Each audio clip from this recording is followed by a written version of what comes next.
Walang savings, as in zero. Walang emergency fund, walang backup, at parang lagi na lang petsa de peligro. What if sabihin ko sa'yo na pwede kang magka 100,000 kahit hindi kalakihan ang income mo?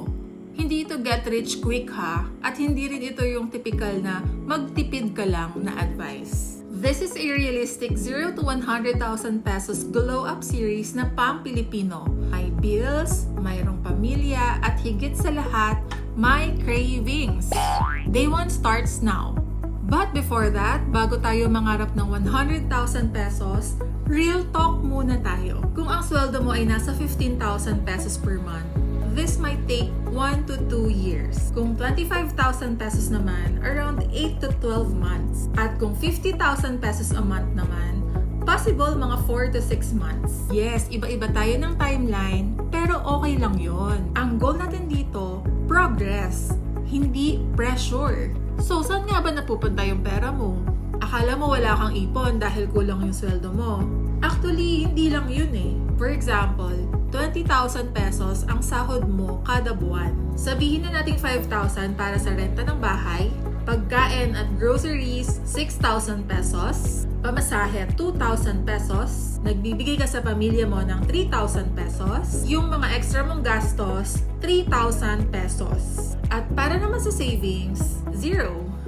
Hindi ka naman talaga maluho. Meron ka lang mga gastos na hindi mo napapansin. Rule number 1, kung gusto mong umabot ng 100,000 pesos, stop saving na kapag may natira lang. Dapat ay mag-allocate ka muna ng para sa savings mo bago ka gumastos. Kung hindi mo pa kayang itabi ang 20% ng income mo para sa savings mo, kahit mag-start ka muna sa 50 pesos per day, that's 1,500 pesos per month. Maliit ba? Oo, pero consistency is the key. Yan ang wala sa karamihan.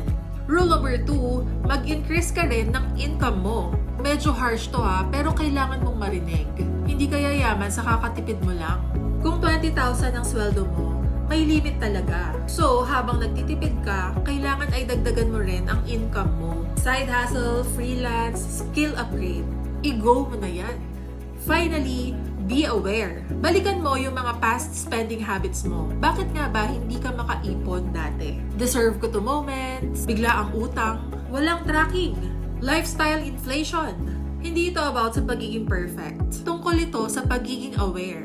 Pag alam mo kalaban mo, mas madaling manalo. My hot take, mas importante ang first 10,000 kesa sa 100,000. Kasi dito nagbago ang identity mo. From walang ipon to taong marunong mag-ipon.